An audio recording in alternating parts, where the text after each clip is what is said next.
Analysis of financial statement में जब analyse किया जाता है ना, एक होता है कॉम्परेटिव स्टेटमेंट, कैसे तैयार होता है उसके बारे में हमने लास्ट क्लास में पढ़ा है। तो दूसरा होता है कॉमन सेंस स्टेटमेंट, मतलब सेम ईयर के अलग अलग आइटम को आपस में कंपेयर करना। जैसे टोटल लायबिलिटीज की कंपैरिजन में शेयर कैपिटल कितना है, टोटल लायबिलिटी के कंपैरिजन में डिवेंचर कितना है, यानी कि नॉन करंट बोरोइंग कितना है, कितना ट्रेड पेबल है, कितना जो है आपका शॉर्ट टर्म बोरोइंग है, ये सब चीजों को कंपेयर किया जाता है ताकि सेम ईयर में पता चले कि टोटल के कंपैरिजन में हमारा वेरियस आइटम की परसेंटेज वैल्यू कितनी है। तो उसको बोलते हैं कॉमन सेंस स्टेटमेंट। इसको वर्टिकल एनालिसिस के नाम से जानते हैं, क्योंकि वर्टिकल का मतलब होता है सेम रो में उसके वेरियस आइटम को कंपेयर किया जाता है। कॉम्परेटिव स्टेटमेंट की तरह यहाँ पर भी बैलेंस शीट का भी कॉमन सेंस तैयार होता है और प्रॉफिट एंड लॉस का भी कॉमन सेंस तैयार होता है। तो आज इस क्लास में मैं आपको 3 इलस्ट्रेशन क्वेश्चन समझाते हुए बताऊंगा किस तरह से कॉमन सेंस स्टेटमेंट तैयार होते हैं, जो कि आपकी एनसीईआरटी बुक से लिया गया है। Illustration question number 5, 6 and 7। सबसे पहली बात तो है कॉमन सेंस स्टेटमेंट का फॉर्मेट। देखो, फॉर्मेट एज इट इज वैसा है जिसका कॉम्परेटिव था, और कॉम्परेटिव डिपेंड करता है कि बैलेंस शीट का फॉर्मेट कैसा है। बैलेंस शीट का एज इट इज वही फॉर्मेशन, वही equity, share holder fund, non current liability, current liability, फिर एसेट्स हो गए, एसेट्स के 2 मेन हेडिंग हो गए, ये सेम। अब यहाँ पर बैलेंस शीट का same as it is format रहता है। यहाँ पर जब हम अमाउंट लिखते हैं, सबसे पहले करंट ईयर का अमाउंट लिखते हैं, फिर प्रीवियस ईयर का अमाउंट पहले प्रीवियस ईयर का अमाउंट लिखते हैं, फिर करंट ईयर का अमाउंट लिखते हैं। ठीक है, अब इन यहाँ पर सब जो भी है, अब कंपेयर करने का मतलब होता है आपस में कंपेयर किया जाता है। यहाँ पर परसेंटेज निकाला जाता है, परसेंटेज ऑफ प्रीवियस ईयर, यहाँ पर परसेंटेज ऑफ करंट ईयर। अब ये परसेंटेज कैसे निकलता है वो माने रखता है। बैलेंस शीट में वेरियस आइटम, जैसे शेयर कैपिटल का वैल्यू दे रखा है यहाँ पर 10,000 और यहाँ टोटल है कितना, 1,00,000। ठीक है, तो जब कंपैरिजन किया जाए, स्टेटमेंट निकाला जाएगा, तो कैलकुलेट करने का तरीका होगा, जिस आइटम का हम कंपेयर कर रहे हैं 10,000 मल्टीप्लाई 100 डिवाइडेड बाय उसका टोटल मतलब लायबिलिटी है, तो लायबिलिटी का टोटल 1,00,000 है, तो कितना हो गया, 10%। उसी तरह से एसेट्स के वेरियस आइटम की कंपैरिजन हम एसेट्स के टोटल से करेंगे। ठीक है, लायबिलिटीज के आइटम का टोटल लायबिलिटी के टोटल से, एसेट्स का एसेट्स। और अच्छी बात यह है कि यहाँ पर एसेट्स और लायबिलिटी का टोटल इक्वल ही होता है। उसी तरह से नेक्स्ट ईयर का भी कर लेंगे। तो ये तो हो गया बैलेंस शीट का कॉमन सेंस स्टेटमेंट। अब कॉमन सेंस स्टेटमेंट, अब अगर प्रॉफिट एंड लॉस की बात करते हैं तो यहां पर भी प्रॉफिट एंड लॉस का सेम फॉर्मेट। अब यहां पर प्रीवियस ईयर हो गया, करंट ईयर हो गया, अब निकालना है हमें परसेंटेज। तो परसेंटेज निकालने के लिए हमारा ध्यान में ये रखना है, यहाँ पर थोड़ा डिस्टर्बेंस होता है कि हमारा जो बेस होता है, कंपेयर किया जाता है हमेशा रेवेन्यू फ्रॉम ऑपरेशन किया जाता है, इसको हम 100% लिख देते हैं दोनों ही केस में। उसके बाद जो भी वैल्यू बाकी दे रखा है अदर इनकम, जो भी अदर इनकम का दे रखा है, multiply by 100 divided by revenue का टोटल। सारे आइटम्स की कंपैरिजन हमेशा हम किसके साथ करेंगे, रेवेन्यू से करेंगे, यानी कि रेवेन्यू से डिवाइड करेंगे। मान लो दे रखा है इंप्लॉय बेनिफिट एक्सपेंस दे रखा है हमारे यहाँ पर 50,000। ठीक है, और रेवेन्यू फ्रॉम ऑपरेशन कितना था, 2,00,000 था। तो कैलकुलेट करने का तरीका होगा 50,000 मल्टीप्लाई बाय 100 डिवाइडेड बाय 2,00,000। तो कितना आ जाएगा यहाँ पर, 2 1 2 दूनी 4, 2 5 10, तो ये हो जाएगा आपका 25%। ठीक है, यानी कि सेल्स का 25% क्या जा रहा है, एम्प्लॉय बेनिफिट एक्सपेंस जा रहा है। तो यहां पर कंपैरिजन किया जाएगा रेवेन्यू फ्रॉम ऑपरेशन। अब किस तरह से होगा, सॉल्व करके बताते हैं। जैसा कि ये क्वेश्चन दे रखा है, इलस्ट्रेशन क्वेश्चन नंबर 5। ठीक है, इलस्ट्रेशन क्वेश्चन नंबर 5 यहां पर है, और आपसे कहा गया है कि इसका जो है तैयार करो कॉमन साइज स्टेटमेंट। जब हम कॉमन सेंस स्टेटमेंट की बात करते हैं तो ध्यान में ये रखना है कि सबसे पहले फॉर्मेट, क्योंकि ये विदाउट फॉर्मेट है, इसको हमें फॉर्मेट में लेके आना। लेकिन यहाँ पर कॉमन सेंस स्टेटमेंट तैयार करने से पहले आइटम क्या क्या दे रखे हैं हमारे पास, रेवेन्यू फ्रॉम ऑपरेशन है, कॉस्ट ऑफ गुड्स सोल्ड है, ऑपरेटिंग एक्सपेंस और नॉन ऑपरेटिंग। तो ऐसे में रेवेन्यू प्रांत से कॉस्ट माइनस कर देंगे तो ग्रॉस प्रॉफिट आता है, ग्रॉस प्रॉफिट से ऑपरेटिंग माइनस कर देंगे तो हमारा ऑपरेटिंग प्रॉफिट होता है, उससे हम नॉन ऑपरेटिंग माइनस तो प्रॉफिट आता है। तो ध्यान में ये रखना है। और डेप्रिसिएशन हमेशा depreciation based cost of goods sold के अंदर क्या होता है, जुड़ा रहता है, उसको अलग से कुछ करने की जरूरत हमारा फिलहाल नहीं है। इस क्वेश्चन को करने के लिए हमें क्या करना पड़ेगा, सबसे पहले तो सेम वही फॉर्मेट तैयार करो। इसको थोड़ा सा छोटा कर लेते हैं आपके देखने के लिए। यहाँ पर हम यहाँ पर हेडिंग डालते हैं common size statement of profit and loss. ये हो गया पर्टिकुलर, ये हो गया प्रीवियस ईयर, करंट ईयर 2 साल दे रखा है, और यहाँ हो गया परसेंटेज। ठीक है, तो ये हो गया 2016-17, 2015-16 यहाँ पहले लिखेंगे, फिर 2016-17 यहाँ लिखेंगे, यहाँ पर परसेंटेज ऑफ 2015-16 और यहाँ पर परसेंटेज ऑफ 2016-17। वहां पर देखिए ईयर चेंज है तो उसी हिसाब से करना पड़ेगा। सबसे पहले जब हम यहाँ पर पर्टिकुलर लिखते हैं, पर्टिकुलर्स, तो सब पहले हेडिंग में क्या आ जाएगा, रेवेन्यू फ्रॉम ऑपरेशन लिखेंगे। यहाँ पर ये हो जाएगा रेवेन्यू फ्रॉम ऑपरेशंस। ठीक है, पहले प्रीवियस ईयर का अमाउंट कितना दे रखे हैं, 25 लाख, तो यहाँ हो जाएगा हमारे पास 25 लाख। और फिर करंट ईयर में कितना दे रखा है यहाँ पर 18 लाख। फिलहाल कोई कैलकुलेशन मत करो, पहले पूरा फॉर्मेट तैयार करो, परसेंटेज बाद में करेंगे, पहले फॉर्मेट तैयार किया जाता है। इसमें से हम क्या करेंगे, लेस कर देंगे। ठीक है, कॉस्ट ऑफ गुड्स सोल्ड। ठीक है, इसको लेस कर देंगे, तो लेस करके कितना आ रहा है 12 लाख और 10 लाख। यहां से लेस हो जाएगा 12 लाख और यहां से लेस हो जाएगा 10 लाख। ठीक है, अंडरलाइन कर देंगे, तो 25 में से 12 गया तो बचेगा यहाँ पर कितना 13 लाख और यहाँ बचेगा 8 लाख। ये जो आया इसको बोलेंगे हम ग्रॉस प्रॉफिट। क्या बोलेंगे, ग्रॉस प्रॉफिट, ग्रॉस प्रॉफिट। ठीक है, अब हमारे पास क्या दे रखा है, ऑपरेटिंग एक्सपेंस दे रखा है, तो हम क्या करेंगे, यहां से ऑपरेटिंग एक्सपेंस को क्या कर देंगे, माइनस कर देंगे और ऑपरेटिंग इनकम निकल के आएगा। तो यहां से कर दो लेस, लेस कर देंगे ऑपरेटिंग एक्सपेंस, और ऑपरेटिंग एक्सपेंस दे रखा है 1,20,000 और 80,000, तो यहां लिखेंगे हम 1,20,000 और यहां आ जाएगा 80,000। ठीक है, फिर अंडरलाइन कर देंगे, तो हमारे पास बचेगा कितना 0,8, 2 में से गया 1, ये हो गया 11,80,000 और यहां आ जाएगा 7,20,000। ये जो निकल के आया इसको बोलेंगे हम ऑपरेटिंग इनकम, ऑपरेटिंग इनकम। ठीक है, अब इस ऑपरेटिंग इनकम में लेस कर देना नॉन ऑपरेटिंग एक्सपेंस को, लेस कर दो नॉन। और ये नॉर्मल प्रॉफिट एंड लॉस से थोड़ा सा अलग है क्योंकि ऑपरेटिंग दे रखा है, इसको अलग से करना पड़ रहा है यहाँ पर। और नॉन ऑपरेटिंग एक्सपेंस दे रखा है 15,000 और 12,000, तो यहाँ से माइनस कर देंगे 15,000 और यहाँ से माइनस कर देंगे 12,000। अब यहाँ से कैलकुलेट करो कितना आ जाएगा, 15,000 माइनस कर देंगे, हो जाएगा 5, 7 में से गया 6, ये हो गया 11,65,000 और यहाँ आ जाएगा 7,08,000। ठीक है, ये जो आया यही हमारा हो जाएगा प्रॉफिट।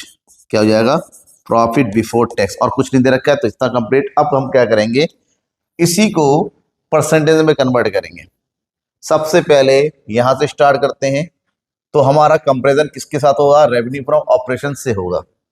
तो सबसे पहले ये 25 लाख है, तो 25 लाख को 100% लिखो और यहाँ पर 18 लाख को 100%। प्रॉफिट एंड लॉस में रेवेन्यू फ्रॉम ऑपरेशन को ही हम बेस मानते हैं और इसी को 100% रखते हैं।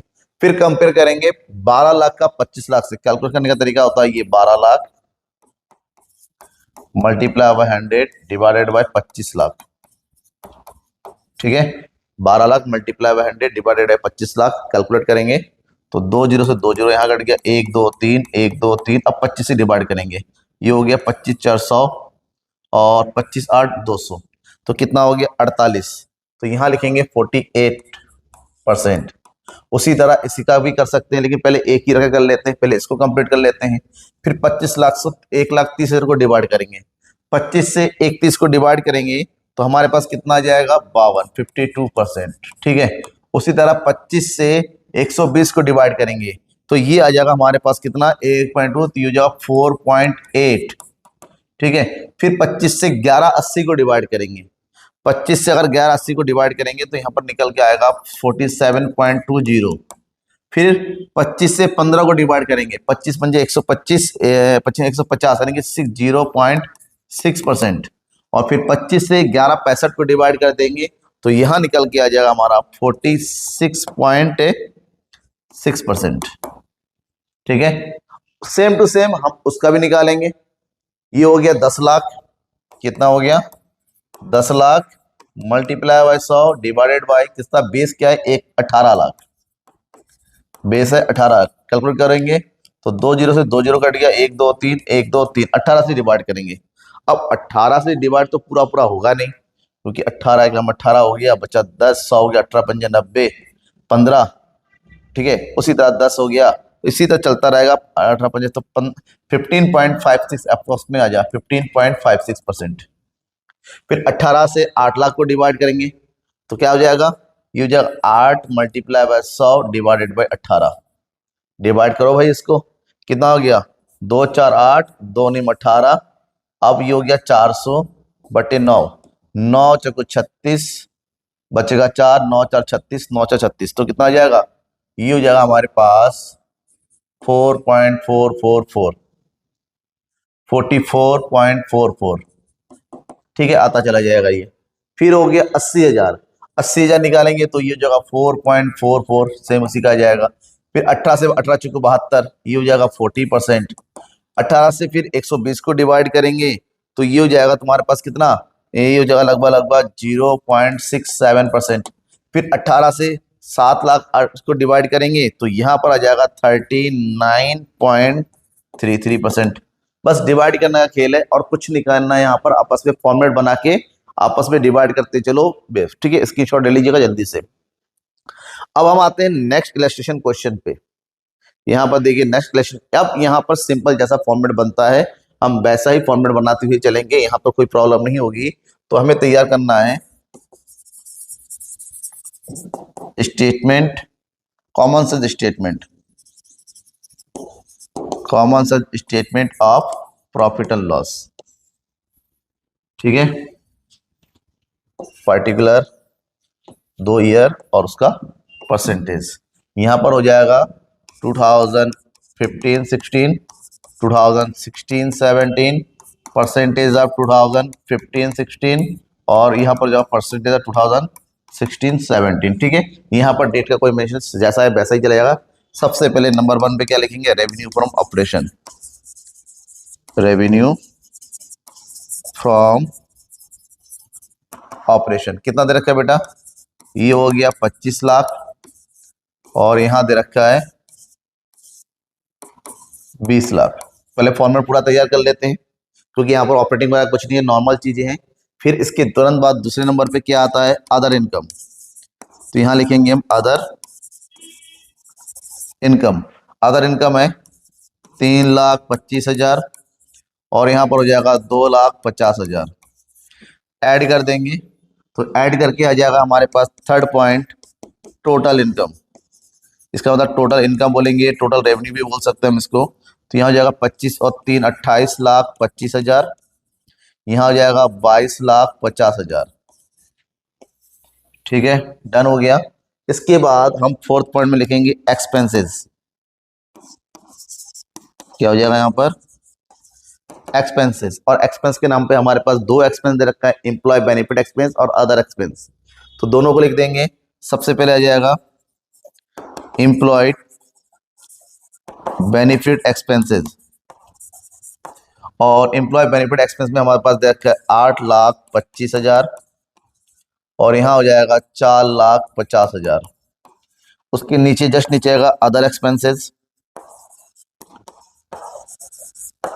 और अदर एक्सपेंस में हमारे पास हो गया यहाँ पर 2 लाख, और ये हो जाएगा हमारे पास 1 लाख।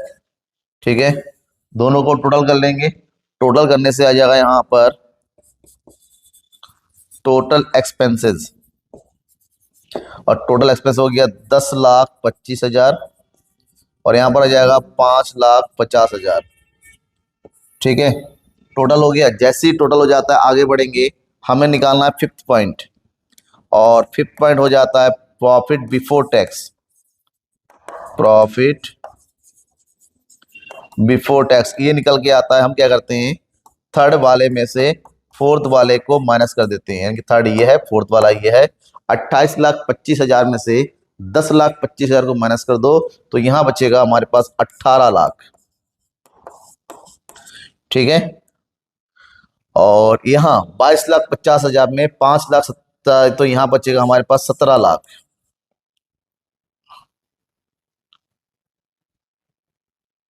हाँ ठीक है, 17 लाख। ठीक है, जैसे इसका हो जाएगा यहां से आ जाएगा, हम क्या करेंगे, कर देंगे लेस टैक्स पेड। अब टैक्स पहले साल लग रहा है 30% और दूसरे साल लग रहा है 20%। 18 लाख का 30% निकालो, 18 × 54 यानी कि 5,40,000, और 17 लाख का 20% निकाले, 17 दूनी 34 यानी कि 3,40,000। ठीक है, माइनस कर देंगे, और माइनस करके हमारे पास जो आएगा वो होगा प्रॉफिट आफ्टर टैक्स। तो यहां पर हो जाएगा 6 point profit after tax, profit after tax. Minus कर दो, इधर बचेगा 60, 7 में से 5 गया 2, इधर 12,60,000। यहाँ कितना आया 60, 6 में से 3 गया 3, 13,60,000। डन। अब कंपैरिजन करना स्टार्ट किया। कंपैरिजन मतलब परसेंटेज कैसे निकलेगा, रेवेन्यू फ्रॉम ऑपरेशन का इसको हम 100% मानते हैं, दोनों को 100% कर देंगे यहाँ पर। ठीक है, उसके बाद सारी वैल्यू को हम इसी से सबसे पहले 15-16 कर लेते हैं। 3,25,000, 3,25,000 मल्टीप्लाई बाय 100 डिवाइडेड बाय कितना हो गया 25 लाख। कैलकुलेट करिए, 2 जीरो से 2 जीरो कट गया, 1 2 3, 1 2 3, 25 से डिवाइड करेंगे, 25 से कम 25 बचे कितना, 32 में से 25 गया कितना 7, 75, 25 दिया 75, तो कितना आ गया यहाँ पर 13। ठीक है, तो कितना आ गया यहाँ पर ये 13, तो इसको हम लिखेंगे यहाँ पर 13%। अब इन दोनों का टोटल यहाँ पर 113 आ जाएगा, यहाँ पर करने की जरूरत नहीं है, टोटल कर दो हो जाएगा। अब सेम भाई 8,25,000 को 25 लाख से करेंगे, तो यहाँ पर हो जाएगा 8,25,000 multiply by 100 divided by 25 lakh. ठीक है, कैलकुलेट करो। उसी तरह से 2 लाख का भी सेम निकालेंगे, 10 लाख का भी सेम निकालेंगे, 18 लाख की, सब निकलता चला जाएगा। तो यहां कैलकुलेट करेंगे 8,25,000 को 1 2 1 2 1 2 3 1 2 25 से डिवाइड करो, 25 दिया 75, 3 आया, तो 82 में से 75 माइनस किया बचेगा 7, तो 25 से कितना आ गया 33। तो यहाँ पर कितना आ जा रहा है ये 33%। उसी तरह आप 25 लाख से कैलकुलेट करो, 2 लाख, 25 अट्ठे 200, यानी कितना हो जाएगा यहाँ पर 8%। फिर 25 को डिवाइड करो, इसको 25 चौको 100, 4 आ गया 2, फिर कितना हो जाएगा 40, तो कितना हो गया 25 से कम 25, 41%। फिर 25 से करो 1 लाख 18 लाख को डिवाइड करेंगे, 25 से 18 लाख को डिवाइड करेंगे तो कितना हो जाएगा 25 सत्ते 175 बचा 5, 25 कितना 72, 72 आ गया। फिर 25 से 5,40,000 को डिवाइड करेंगे तो यहाँ लिखा आ जाएगा 21.6%, और लास्ट में इसको डिवाइड करेंगे तो यहाँ पर आ जाएगा 50.4%। सेम मेथड का यूज करो और 2016-17 का भी निकाल लो। यहाँ पर बेस क्या है 2, या तो और 20 से डिवाइड कर दे, ये 100 हो गया, 2 से डिवाइड करेंगे, 2 एकम 2, 2 दूनी 4, 2 पंजे 10, 12.5। फिर 2 से 2 एकम 2, 2 एकम 2, तो ये हो जाएगा तुम्हारे पास 11, 112.5। फिर उसी तरह का अब 2 से डिवाइड करो, 2 2 4, 2 2 4, 2 5 10, 22.5। फिर 2 पंजे 10, 5%। फिर हो गया 2 दूनी 4, 2 दूनी 2 सत्ते 14, 2 पंजे 27.5%। तो इस तरह से डिवाइड करते हुए चलेंगे, हमारा ये आंसर आता चला जाएगा। ये हो गया हमारे पास कितना 85%, और ये हो गया 2 एकम 2, 2 सत्ते 14, 17%। फिर वो 2 6 12, बचा 2 8 16, 68%। ठीक है, अब ये नॉर्मली कैलकुलेट हो गया है। इसी तरह से सारे क्वेश्चन कॉमन से जो प्रैक्टिकल क्वेश्चन आएंगे वो भी इसी तरह से होंगे। ठीक है, कोई डाउट होगा तो पूछते चलेंगे। अब हो गया लास्ट स्टेशन क्वेश्चन, यहाँ पर बैलेंस शीट का तैयार करना है, common sense statement, common sense statement of balance sheet. पूरा फॉर्मेट दे रखा है आपको, ये बार जो नॉर्मली प्रॉफिट एंड लॉस से फॉर्मेट बना के करना पड़ता है, लेकिन बैलेंस शीट में देखिए प्रॉफिट पूरा हमारे पास दे रखा है। हमें क्या करना है, बस दो कॉलम आगे बढ़ाना है, 2016 का परसेंट निकालना है, 2017 का परसेंट निकालना है, अलग अलग बेस होगा हमारे पास टोटल इसका। ये लायबिलिटी का बेस हो गया, ये फिर एसेट्स का बेस हो गया। कुछ इस तरह से सॉल्व करेंगे। देखिए यहां पर मैंने तैयार कर लिया था, ये हो गया हमारा टोटल, और यहां पर ये हो गया एसेट्स का टोटल। टोटल को पहले आप 100% लिख दो, क्योंकि ये टोटल में 100% ही आना चाहिए, नहीं आता है तो रॉन्ग है। ठीक है, अब क्या करेंगे, 41,50,000 से हम इसको डिवाइड करेंगे। कैसे, ये हो गया हमारा 15 lakh multiply by 100 divided by 41,50,000। एक दो एक दो एक दो एक दो। अब 415 से 15,000 को डिवाइड करेंगे, जल्दी से डिवाइड करो। 415 से 15,000 को डिवाइड करेंगे तो यहां निकल के आएगा 36.14। उसी तरह से 415 से 50 को डिवाइड करेंगे तो यहां निकल के आएगा 12.05। सेम टू सेम 415 से 6 को डिवाइड करेंगे तो यहां निकल के आएगा 14.46, और लास्ट में इसको डिवाइड करेंगे तो यहां निकल के आ जाएगा हमारे पास 37.35। अब इन सबको ऐड करेंगे, टोटल 100 आना चाहिए। एक आध नंबर का डिफरेंस होता है, कभी कभी राउंड अप करते हैं तो एक डिजिट का फर्क पड़ जाता है, उसको आप ऊपर नीचे एडजस्ट करने की कोशिश करो। सेम यहाँ पर भी 415 से 14 को डिवाइड कर देंगे। 415 से 14 को डिवाइड कर मतलब 140 को डिवाइड करेंगे तो यहाँ पर आ जाएगा हमारे पास 33.73। फिर 415 से 160 को डिवाइड कर देंगे, क्योंकि सारा कट जाएगा ये जीरो, तो 460 से डिवाइड करेंगे तो यहाँ पर आ जाएगा 38.55। फिर 415 से 100 को डिवाइड करेंगे तो ये हो जाएगा 24.10, और लास्ट में 150 को डिवाइड करेंगे तो यहाँ जाएगा 3.62%। ये सारा परसेंटेज में है। सेम स्टेप फॉलो करेंगे नेक्स्ट ईयर के लिए। यहां पर भी सेम स्टेप को फॉलो करते हमारा आ जाएगा। ठीक है, कितना आ रहा है वो देखेंगे। यहां पर हमारे पास आ जाएगा, पहले हम क्या करेंगे 325 कितना हो जाएगा, यहां पर 12 lakh multiply by 100 divided by 325। 2 zero से 2 जीरो कट गया, 1 2 से ये कट गया। अब 325 से 12,000 को डिवाइड करेंगे। 325 से जैसे 12,000 को डिवाइड करेंगे हमारे पास आ जाएगा 36.93%। सेम टू सेम अब सबको डिवाइड, हर एक यूनिट को 325 से इधर 500 को डिवाइड करेंगे, 325 से 500 डिवाइड करेंगे, 325 से 10-50 को डिवाइड करेंगे, और हमारा परसेंट निकलता चला जाएगा। यहाँ पर आ जाएगा हमारे पास 15.38। इसका भी सेम ही आएगा क्योंकि सेम नंबर है, और यहाँ पर डिवाइड होकर के हमारे पास आ जाएगा 32.31। ठीक है, सेम टू सेम इससे डिवाइड करेंगे, चारों का भी निकाल लेंगे। 325 से डिवाइड करो 8 लाख को, 8 लाख को 325 से डिवाइड करेंगे हमारे पास आ जाएगा 24.62। सेम 12 लाख को डिवाइड करेंगे तो हमारे पास आ जाएगा 36.92। सेम 10 लाख को डिवाइड करेंगे तो हमारे पास आ जाएगा 30.77, और लास्ट 250 को डिवाइड करेंगे तो हमारे पास आ जाएगा 7.69। ये सब आंसर आपकी बुक में दे रखा है, कैलकुलेट करके दे रखा है। मैंने खाली तरीका बताया ताकि आपको समझ में आ जाए, प्रैक्टिकल क्वेश्चन करने में कोई प्रॉब्लम ना हो। हालांकि सारे इलस्ट्रेशन क्वेश्चन हम बता चुके हैं, अब बचे हुए प्रैक्टिकल क्वेश्चन उसमें भी 6 है, उसको भी मैं आपको जल्दी से जल्दी बता दूंगा ताकि उसके बाद हम नेक्स्ट चैप्टर की शुरुआत कर सके। कैसा लगा आपको वीडियो, समझ में आया, कोई डाउट रह गया तो बेझिझक बेधड़क बताइएगा कि हर एक डाउट को मैं जरूर जो है सॉल्व करने की कोशिश करूंगा। तब तक थैंक यू एंड बाय।